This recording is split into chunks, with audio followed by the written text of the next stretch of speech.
नमस्कार. संवाद प्रतिवाद या आमच्या विशेष कार्यक्रमामध्ये आपल्या सगळ्यांचं मनापासून स्वागत.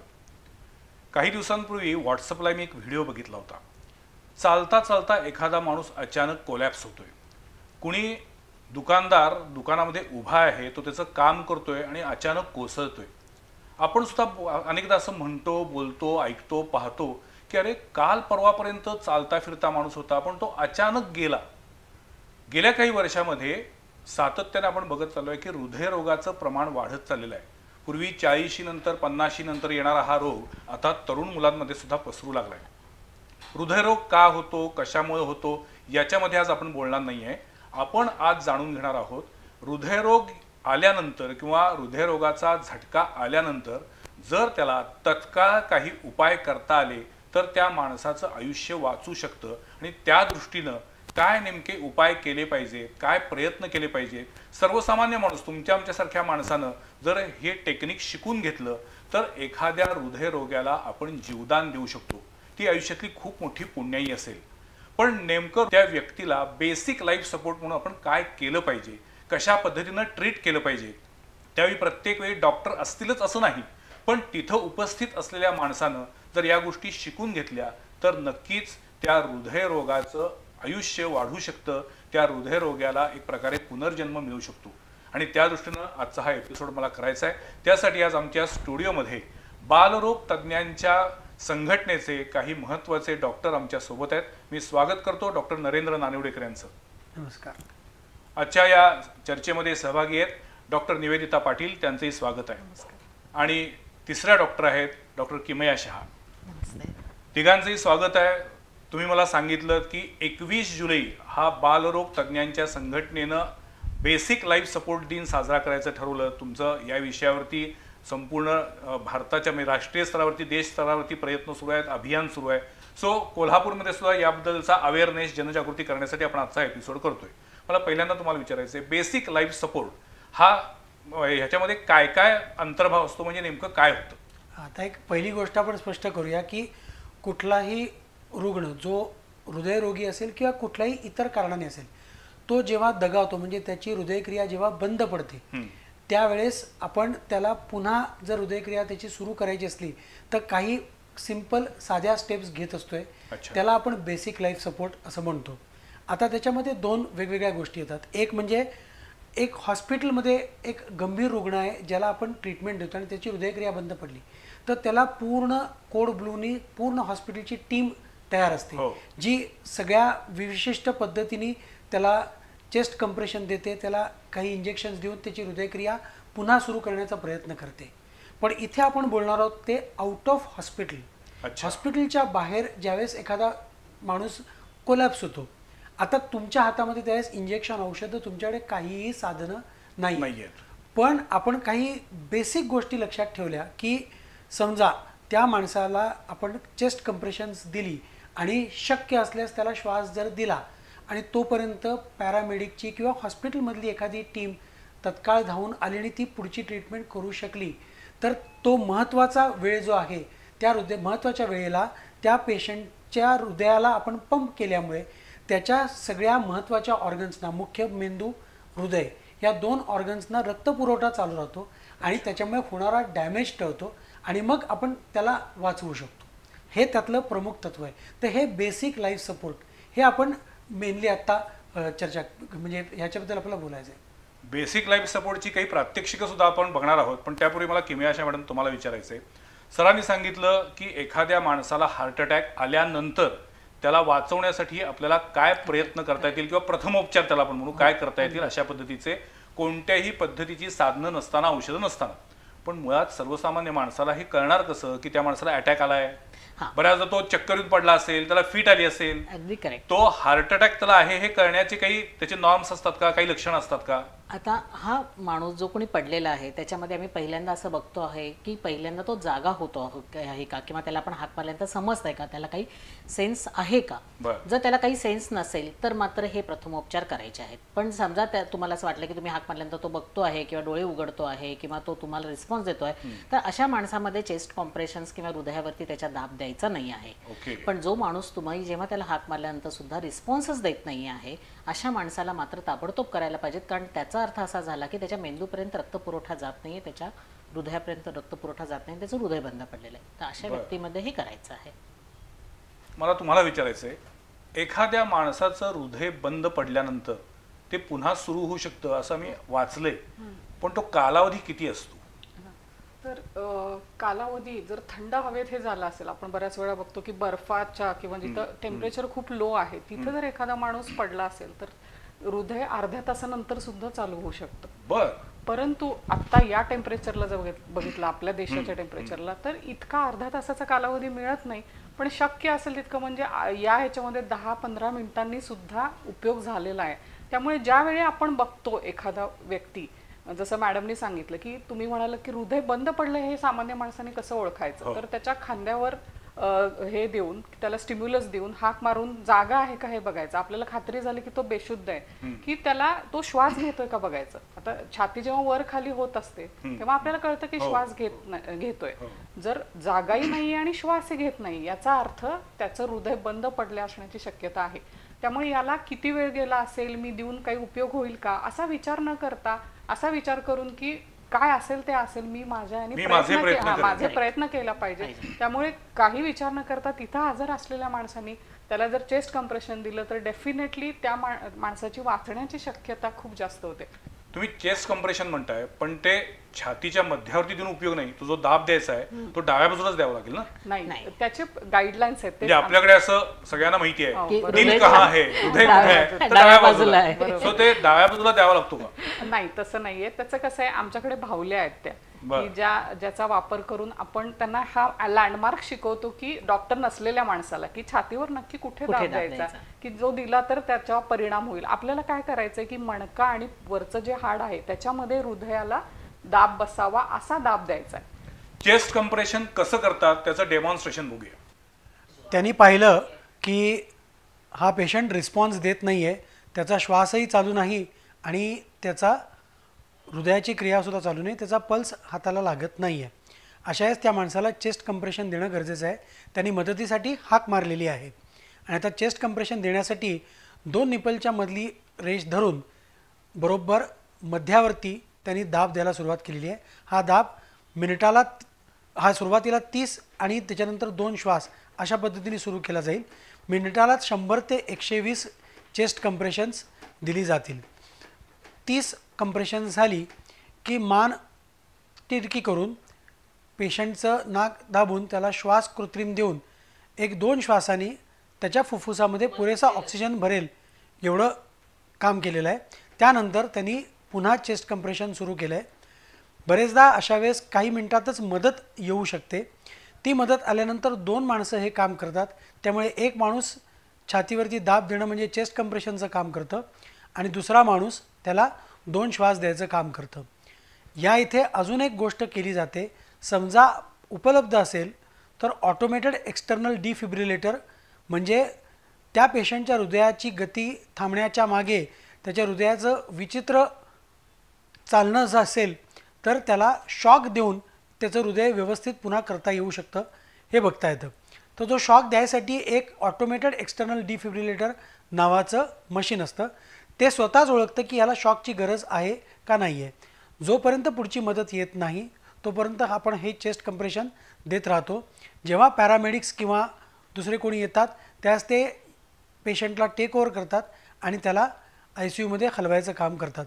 समजा पेशंटची हृदयगती सुरू झाली, जे आपल्याला 1-2 मिनिटाच्या अवधीनंतर समजू शकतं, अशा वेळेस आपण त्या पेशंटची हृदयगती फक्त मॉनिटर करत त्याला ICUमध्ये हलवू शकतो. तेव्हा महत्त्वाची गोष्ट ही आहे की आपल्यातला कोणीही एकजण हे चेस्ट कंप्रेशन्स देऊ शकत असला तर रस्त्यावर अचानक कोणी कोलॅप्स झाला आणि त्याची हृदयगती बंद पडली आहे आणि तो श्वास घेत नाही आहे तर आपण त्याला निश्चित मदत करू शकू. जरुरी नाही की प्रत्येक अशा मदत केलेला माणूस वाचेलच, पण आपण एक जरी जीव वाचवू शकलो तरी ते अतिशय महत्त्वाचं ठरेल. धन्यवाद. आपण आता बघितलं की एखाद्या माणसाला हृदयरोगाचा झटका आल्यानंतर जर त्याचं हृदय बंद पडलं असेल तर हे जे सगळे डॉक्टर सांगतात की चेस्ट कंप्रेशन केलं पाहिजे, ते कसं केलं पाहिजे ते आता त्यांनी दाखवलं. पुढचा प्रश्न आहे मला तुम्हाला विचारायचा आहे, हृदयरोगाचं प्रमाण वाढत चाललेलं आहे. अशा वेळेला तुमचा असा काही डाटा आहे का की इतक्या टक्के लोकांना अशा पद्धतीच्या बेसिक लाईफ सपोर्टचा उपयोग झालेला आहे? हां, तर काही विशिष्ट डाटा आहेत. पुन्हा भारतामध्ये डाटा खूप जास्त उपलब्ध नाही. परदेशामध्ये या सगळ्या गोष्टीची रजिस्ट्री केली जाते. कोणाला किती जणांना त्याचं कार्डियक कंप्रेशन द्यायला लागलं, कोणाला द्यायला लागलं नाही. पण आपल्याकडे डाटा एवढा मात्र निश्चित आहे की जवळजवळ दरवर्षी लाखातल्या कमीत कमी 4,000 जणांना रस्त्यावरती किंवा कुठेतरी असे ते कोलॅप्स होत असतात. त्यांना त्या कॉम्प्रेशनची गरज असते, पण ते मिळत नाही. आता त्याच्या बरोबरीनं दुसरा डाटा जर बघितला तर जनरल अवेअरनेस भारतामध्ये बघायला गेलं तर 2% माणसांना देखील चेस्ट कंप्रेशन किंवा बेसिक लाईफ सपोर्ट देता येतो या गोष्टीची माहिती नाही आहे. आमचं ह्या आठवड्यातून सर्वांना सांगण्याचं किंवा जनजागृती करण्याचं माध्यम हेच आहे की ते लोकांना माहिती असावं की हे करून आपण करू शकतो. परदेशामध्ये हा डाटा थोडासा वेगळा आहे. परदेशामध्ये आउट ऑफ हॉस्पिटलसुद्धा जवळजवळ 12 ते 13% लोकांना चेस्ट कंप्रेशन्स मिळतात किंवा बेसिक लाईफ सपोर्ट मिळतो, जो आपल्याकडे अवेअरनेसच 2%च्या हो, बरोबर. त्याच्यामुळे ही मोठी आपल्याकडे सगळ्यात पहिल्यांदा काय होतं की लोकांना भीती वाटायला लागते की एखादा माणूस जरी कोलॅप्स झाला तर पहिल्यांदा भीती, दुसरी उत्सुकता असते काय झाले म्हणून, पण पुढे जाऊन त्याला मदत करावी अशी इच्छा असली तरी त्याच्याबद्दल माहितीच असत नाही. जी आज तुम्ही देताय की बेसिक लाईफ सपोर्ट मधनं आपण एखाद्याचे प्राण वाचवू शकतो आणि ह्या गोष्टी जाता कुणालाही करता येतात. त्यासाठी वेगळं ट्रेनिंग घ्यायची गरज नाही. अगदी. आणि तरुण लोकांनी किंवा थोड्याशा ऍक्टिव्ह लोकांनी जर हे केलं आणि त्यांनी जर त्या पद्धतीनं द्यायला सुरुवात केली तर खूप चांगलं होईल, कारण त्याचा फायदा जास्तीत जास्त लोकांना होईल. मी म्हणते 100 लोकांच्या पैकी 5-6 जणांना जरी चेस्ट कॉम्प्रेशन्स मिळाली आणि त्यातला एखादा जरी वाचला तरी आपल्यासाठी खूप महत्त्वाचं आहे. दुसरं असं की त्याच्यामुळं जे देत आहेत चेस्ट कॉम्प्रेशन त्यांनाही थोडासा कॉन्फिडन्स येईल की ओके, हे मला माहिती आहे कसं करायचं ते आणि मी आता हे करू शकतो. हे जरी हा जरी कॉन्फिडन्स आला काही लोकांना आणि त्यांनी ते केलं तर ते खूप चांगलं होईल. पण या चेस्ट कॉम्प्रेशनचे काही साईड इफेक्ट आहेत का? म्हणजे कारण नसताना केलं किंवा जास्त वेळ केलं तर त्याच्यामुळे काही अजून गुंतागुंतीची प्रक्रिया होऊ शकते का? हा, होऊ शकते. जर अगदी चुकीच्या पद्धतीनं केलं तर होऊ शकते. पण हाच या BLS प्रोग्रामचा हे आहे की सोपं, सहज करण्यासारखं आणि फार त्याचे काही साईड इफेक्ट होणार नाहीत या पद्धतीनं ते कसं करावं. आणि ते खूप अवघड नाहीये, खूप कठीण नाहीये. म्हणजे ते पॅरामेडिक किंवा डॉक्टरनीच केलं पाहिजे. सर्वसामान्य माणूस सर्वसामान्य माणूस अगदी आरामात करू शकतो. आता जे आपण डेमॉन्स्ट्रेशन बघितलं की एखाद्या माणसाला हार्ट अटॅक आल्यानंतर त्याच्या छातीवरती विशिष्ट पद्धतीनं विशिष्ट इतका दाब दिल्यानंतर त्या माणसाचं हृदय पुन्हा सुरू होऊ शकतं, किंबहुना त्याची गुंतागुंत थांबवता येते आपल्याला. मला इथं वाटतं की हार्ट अटॅक आणि कार्डियक अरेस्ट याच्यात डिफरन्शिएट करण्याची गरज आहे. म्हणजे हार्ट अटॅक आणि हृदय बंद पडणं या दोन्ही गोष्टी सारख्या नाहीयेत. हार्ट अटॅक म्हणजे काय?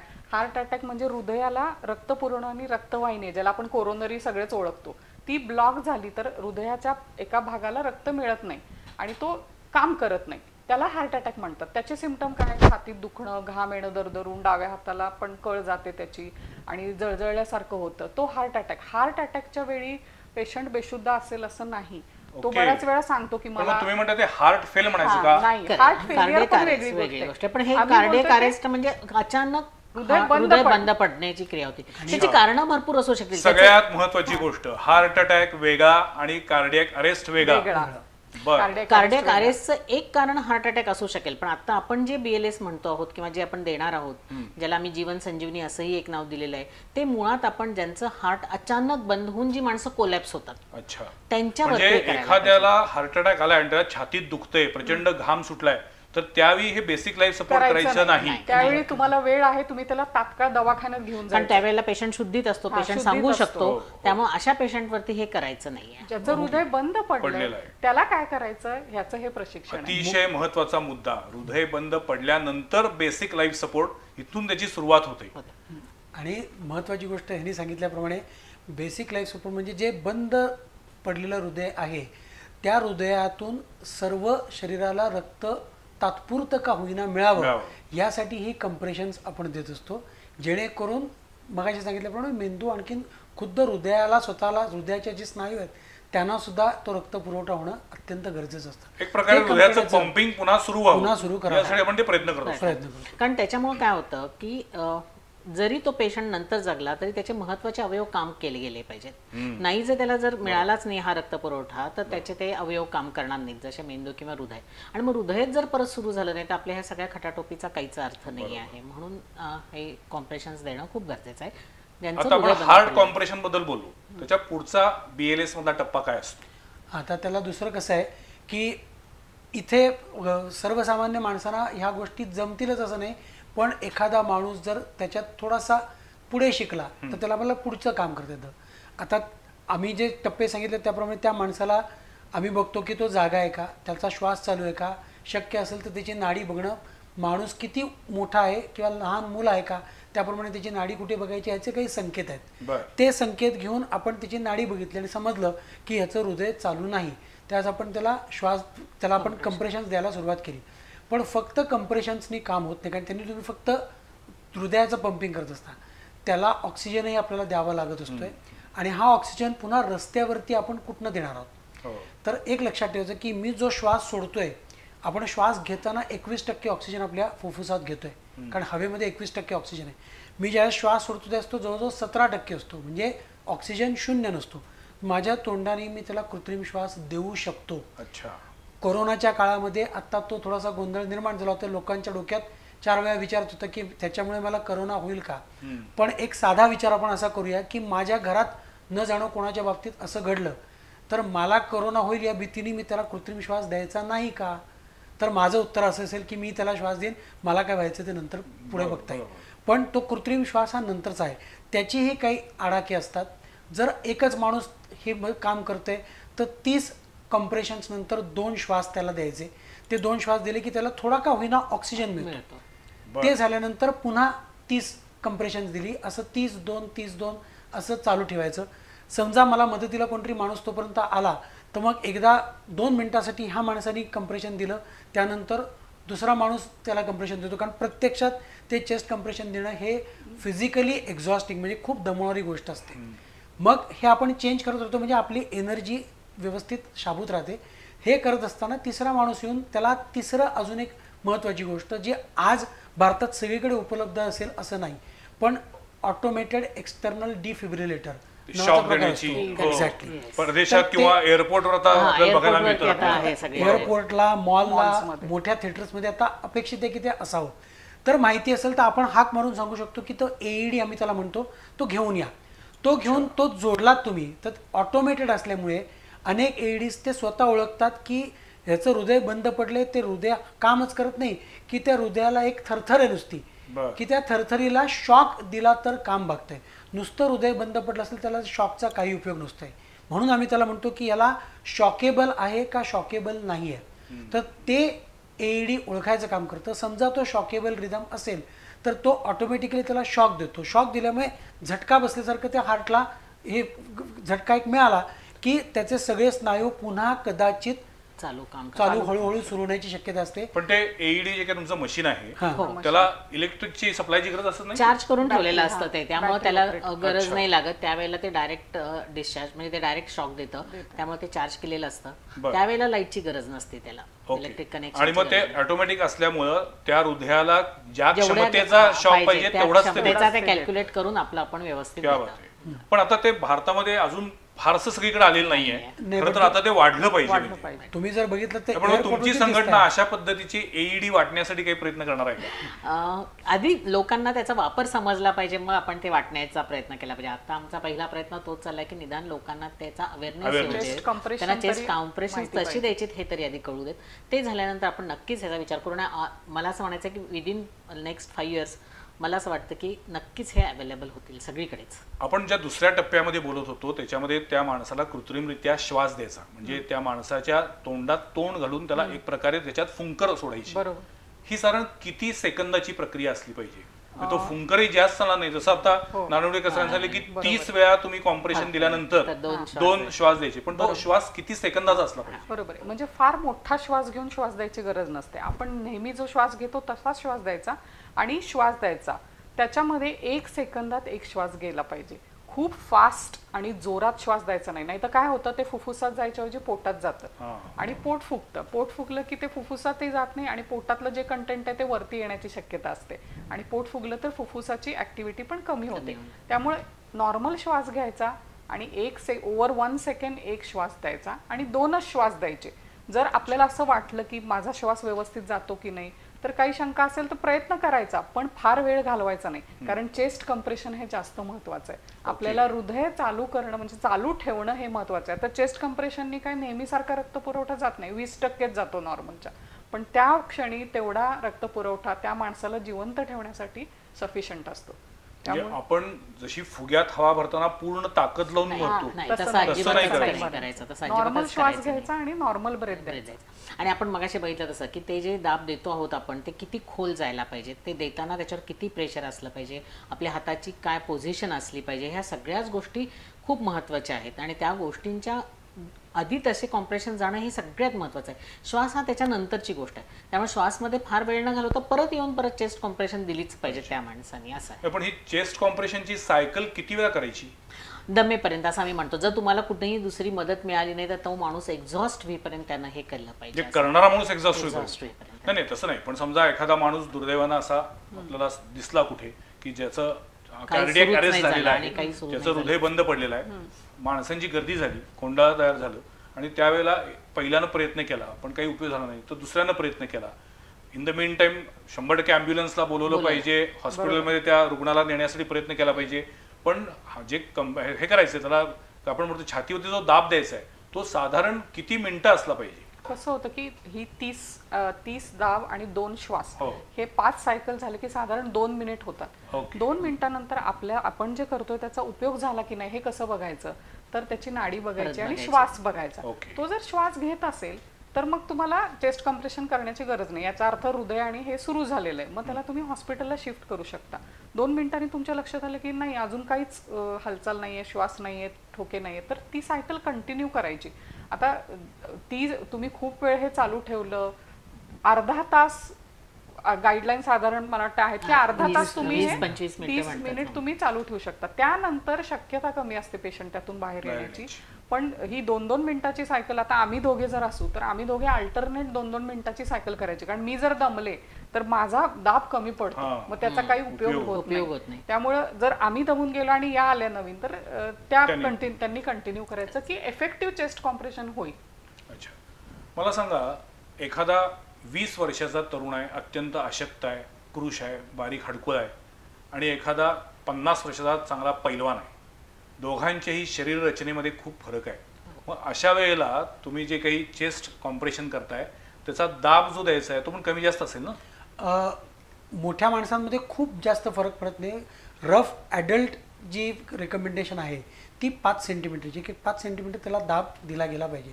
पण तुम्ही म्हणता तसं की एखादा माणूस, आता आपण बघतोय की एखादा 100-125 किलोचा देखील माणूस असू शकेल, नॅचरली त्याचा दाब आपल्याला थोडासा जास्त द्यावा लागणारच आहे, तेवढा फरक पडणार. पण अगदीच जो कृष आहे त्याला त्याच 100 किलोच्या माणसाला जो दाब देणार आहे तेवढा दाब देऊन फायदा होणार नाही, इनफॅक्ट थोडासा तोटा होण्याची शक्यता आहे. त्यातला महत्त्वाचा पोर्शन असा आहे की 5 सेंटीमीटर ते आतमध्ये जाणं, त्याला त्याच्यानंतर पुन्हा रिकॉईल आम्ही म्हणतो, सफिशियंट रिकॉईल. का की हृदय आपलं जे पंप करतं ते आलेलं रक्त पंप करतं, पण ते आलेलं रक्त कधी आहे, ज्यावेळेस ते पुरेसं रिलॅक्स किंवा पुरेसं शिथिल होईल त्यावेळेस त्याच्यात भरलं जाईल. आपण पटपट करायला गेलो तर त्याच्यात रक्त भरलंच जाणार नाही. ते रक्त भरण्यासाठी आपण थोडंसं त्याला शिथिल व्हायला लागतं. तर त्या माणसाच्या ताकदीनुसार, म्हणजे त्या माणसाच्या आकारमानानुसार थोडंसं फार कमी करता येतं. त्याचबरोबर लहान मुलांमध्ये सुद्धा हाच फरक आपल्याला करायला लागतो. लहान मुलांमध्ये त्याची जी अँटेरो पोस्टेरियर पुढून पाठी जी डायमीटर आहे त्याच्या 1/3 तरी छाती त्याची दाबली गेली पाहिजे, जेणेकरून हे जास्त इफेक्टिव्ह ठरेल. आता मला एक मूलभूत प्रश्न विचारायचा आहे. तुम्ही तिघही बालरोग तज्ज्ञ आहात, लहान मुलांचे डॉक्टर आहात, मग तुम्ही अचानक या BLS कडे का गेलाय? म्हणजे हे एक सामाजिक काम आहे, नो डाऊट, पण तुमचं मूळ काम आहे ते लहान मुलांवरती उपचार करायचं आहे का? लहान मुलांमध्ये हार्ट अटॅकचं प्रमाण वाढते असं तुमचं म्हणणं आहे? नाही, पुन्हा आपण हार्ट अटॅक आणखी हृदय बंद पडणे या गोष्टींची व्याख्या करूया नको. पहिली गोष्ट अशी आहे की आम्ही लहान मुलांचे डॉक्टर नंतर झालो, आम्ही MBBS अगोदर झालो. प्रत्येक डॉक्टरला हे बेसिक लाईफ सपोर्टचं शास्त्र येणं अत्यंत गरजेचं आहे. आणि आम्ही गेले 27 वर्ष आमची संघटना, म्हणजे मी या कार्यक्रमात जवळजवळ गेली 24 वर्ष आहेत, तर आम्ही 27 वर्ष हे ॲडव्हान्स लाईफ सपोर्टचे जे ट्रेनिंग प्रोग्राम्स आहेत ते आम्ही करतो. ॲडव्हान्स लाईफ याचा अर्थ त्याला कृत्रिम श्वास, त्याला श्वासाच्या नळीत कृत्रिम श्वासाची नळी घालणं, त्याला अंबुबॅग करून श्वास देणं. पण हे कधी शक्य आहे, त्याचं पहिलं हृदय सुरू व्हायला पाहिजे. बेसिक लाईफ सपोर्ट होत नाही तोपर्यंत ॲडव्हान्स लाईफ सपोर्ट होत नाही. त्यामुळे आम्हाला बेसिक लाईफ सपोर्ट येणं गरजेचंच असतं. आणि आमची संघटना आता मोठ्या प्रमाणावरती हे काम गेले 9 वर्ष जनरल माणसांसाठी करायला लागली आहे. 13 साली आम्ही कलकत्ता एअरला डमडम एअरपोर्टवरती हे काम सुरू केलं. इकडे मास अवेअरनेस, लोकांना समजावं की हे काम होणं गरजेचं आहे. लोकांना माहिती असलं पाहिजे की आपलं चेस्ट कंप्रेशन किंवा छातीचा दाब देऊन रुग्ण वाचवता येऊ शकतो. तर लहान मुलांचे डॉक्टर हा एक भाग झाला. आम्ही शिकवताना ॲडव्हान्स लाईफ सपोर्ट शिकवताना लहान मुलांचंच ॲडव्हान्स लाईफ सपोर्ट शिकवतो, पण त्याला पुन्हा बेसिक लाईफ सपोर्ट असल्याशिवाय आम्हाला पुढे जाता येतच नाही. या कारणाकरता आम्ही या क्षेत्रामध्ये आहोत. आणि जास्तीत जास्त लोकांच्यापर्यंत हा अवेअरनेस जावा, हा त्याच्यामागचा आमचा मूळ उद्देश आहे. पण लहान मुलांमध्ये पण कार्डियक अरेस्ट होऊ शकतं? होऊ शकतो. फक्त त्याचं कारण हृदयरोग नसतं कॉमनली म्हणजे श्वासाचे आजार किंवा ज्याला आम्ही शॉक म्हणतो की इन्फेक्शनमुळे होणारे शॉक्स असतील, किंवा अगदी आता उदाहरण त्याचं झालं की स्विमिंग पूलमध्ये आताच कोल्हापुरात एक हे झालं की स्विमिंग पूलमध्ये मूल बुडलं, किंवा इतर काही कारणाने कार्डियक अरेस्ट होऊ शकतो. असं नाही की हृदयरोगामुळेच होतो, कुठल्याही कारणाने कार्डियक अरेस्ट होऊ शकतो लहान मुलांमध्ये. भीतीमुळे किंवा अचानक काही मोठा धक्का, मानसिक धक्का बसला तर त्यानं होऊ शकतं. मानसिक धक्क्यामुळे सिनेमात दाखवले त्या सगळ्या सिनेमॅटिक म्हणायला हरकत नाही. आणि एक दुसरी गोष्ट मी ज्यात ऍड करतो डॉक्टर निवेदितांच्या ह्याच्यात की लहान मुलांमध्ये श्वसन मार्गाचे विकार जास्त आहेत, त्यामुळे त्यांना फुफ्फुसाला त्रास असतो, न्यूमोनिया, ब्रॉन्किओलायटिस यासारखे आजार असतात. त्यामुळे तिथं आम्ही आमचं BLSचं तत्व थोडंसं बदलतो. त्यांना हृदयाच्या ह्याच्याबरोबर फुफ्फुसाचा त्रास जास्त असल्यामुळे जेव्हा त्यांनी, मी तुम्हाला मगाशी सांगितल्याप्रमाणे 30 कंप्रेशन्सला 2 श्वास हे आम्ही जे करतो, त्याच प्रत्यक्षात 2 माणसं त्याच्यावरती त्या मुलावरती काम करत असतात. त्यास आम्ही 15 कंप्रेशन्स आणि 2 श्वास, 15 कंप्रेशन्स आणि 2 श्वास का? कारण त्या श्वासाला तितकंच महत्त्व आहे. कारण त्याला बरेचदा निमोनियामुळे त्याचा श्वास बंद पडलेला असतो. हे तुम्ही द्या, त्याचा श्वास जरा सुरू झाला की त्यानंतर कृत्रिम श्वासाची नळी टाकून मग पुढच्या ॲडव्हान्स लाईफ सपोर्टच्या पुढच्या गोष्टी करायच्या. पण हे श्वासाचं गणित लहान मुलाच्या बाबतीत थोडंसं बदलतं. ॲडव्हान्स लाईफ सपोर्ट हे सगळं हॉस्पिटलमध्ये गेल्यानंतर? हो, advance life support, basic life support हे कुठेही आपण करू शकतो. रस्त्यावरती असेल, एअरपोर्टवरती असेल, स्टँडवरती असेल, सार्वजनिक ठिकाणी जर एखाद्या माणसाचं हृदय बंद पडलं आणि जर तो बेशुद्ध झाला तर अशा पद्धतीच्या बेसिक लाईफ सपोर्ट मधून आपण त्याचं हृदय पुन्हा काम करू शकेल इथपर्यंत आणून द्यायचं, सुरू करायचं, आणि मग नंतर त्याच्यावरती बाकीचे उपचार सुरू होतील. त्यासाठी त्याला इमिजिएटली पुन्हा हॉस्पिटलमध्ये नेलंच पाहिजे. म्हणजे असं नाही की बेसिक लाईफ सपोर्ट केला, त्या माणसाचा श्वास पुन्हा सुरू झाला की आपण निघालो, असं नाही आहे. त्याला हॉस्पिटलमध्ये नेणं गरजेचंच आहे. त्याला पोस्ट अरेस्ट कार्डियक केअर नावाचा प्रकार असतोय. कारण कधी कधी असं होते की तो त्याच्यातनं बाहेर पडतो, हृदयाची क्रिया चालू होते, पण त्याला मेंदूला रक्तपुरवठा पुरेसा झाला नसला तर त्याच्यानंतर त्याचं मेंदू रिकवर कसा होतोय, त्याला काही विशिष्ट डेफिसिट राहतोय का हे बघायला लागतं. आणि समजा नाही राहिला तरी सुद्धा 1 वर्षभरापर्यंत त्याच्या मेंदूचं कार्य व्यवस्थित चाललेलं ना, त्याचं हृदयाचं कार्य व्यवस्थित चाललं ना, याचा फॉलोअप असणं गरजेचं असतं. त्यामुळे हे सगळं झाल्यावरती त्याला हॉस्पिटलमध्ये भरती करावंच लागतं. आता 2-3 इन्सिडेन्सेस असे आहेत की विमानामध्ये त्यांना कार्डियक अरेस्ट आलाय. सुदैवाने कधीतरी डॉक्टर होते किंवा कधीतरी कोणाला तरी डॉक्टर नसलेल्या माणसाला बेसिक लाईफ सपोर्ट माहिती होता, त्यांनी ते त्यांना त्यावेळेसचा उपचार जो होता तो दिला. विमान ज्यावेळेस एअरपोर्टला लँड झालं त्यावेळेस असा पेशंट ताबडतोब ॲम्ब्युलन्सनी हॉस्पिटलपर्यंत पोहोचता केला गेला होता. म्हणजे बेसिक लाईफ सपोर्टमुळे आपण एखाद्याचं आयुष्य वाचवू शकतो हे नक्की आहे. निश्चित. आपला मूळ विषय थोडासा एक काही बाजूला ठेवून काही काळासाठी मला मुळात विचारायचं, कारण तुम्ही तिघेही बालरोग तज्ज्ञ आहात. गेल्या काही वर्षामध्ये लहान मुलांमध्ये कुठले आजार वाढतात असं तुमचं निरीक्षण आहे?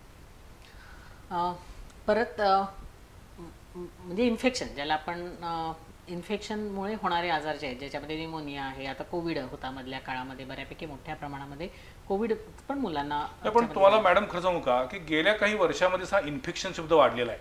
म्हणजे काही वेळा असं वाटतं की डॉक्टरांना पण काही कळत नाही म्हणून सांगतात की इन्फेक्शन झाले काय. कसलं इन्फेक्शन आहे? वर्षानुवर्ष आपली पृथ्वी चालू आहे आणि अचानक गेल्या 10-15 वर्षात जरा काय झालं की पोटाचं इन्फेक्शन झाले, श्वसन नलिकेला इन्फेक्शन झाले. हा इन्फेक्शन नावाचा एकदमच आजार डोकं वर का काढतो? मी तुम्हाला सांगू का, कसं आहे की मोठ्या माणसातले आजार हे क्रॉनिक आजार असतात. म्हणजे खूप काळ, जसे ब्लड प्रेशर, हायपरटेन्शन, डायबिटीज, मणक्याचे आजार, अस्थमा कमरेचे किंवा आजार. काही लहान मुलांना असे क्रॉनिक आजार होत नाही, ॲक्यूट आजार होतात म्हणजे शॉर्ट लास्टिंग. आता इन्फेक्शनचं कसं झालंय, बऱ्याच इन्फेक्शन्सवर लसी आल्यामुळे लसींमुळे जे प्रोटेक्शन आहे त्यामुळे उलट हे न्यूमोनियाचं प्रमाण पूर्वीपेक्षा खूप कमी झालेलं आहे. किंवा आपण हे बघतो मिझल्स म्हणा किंवा देवी होत्या पूर्वी, आता पोलिओ तर निर्मूलनच झालाय. पण नवीन व्हायरसेस, जसा कोविड आहे तसे नवीन व्हायरसेस खूप येत राहतात.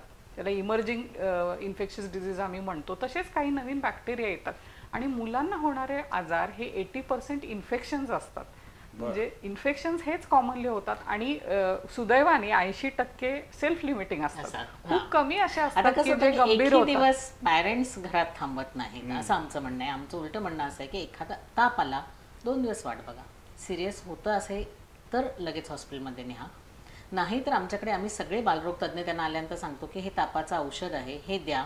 ताप उतरल्यानंतर मधल्या काळात जर बाळ ॲक्टिव्ह असेल, खातपीत असेल तर त्याला अजिबात औषधाची जास्त गरज नाही आहे असं तुम्ही त्याला 2 ते 3 दिवस ऑब्झर्व करा.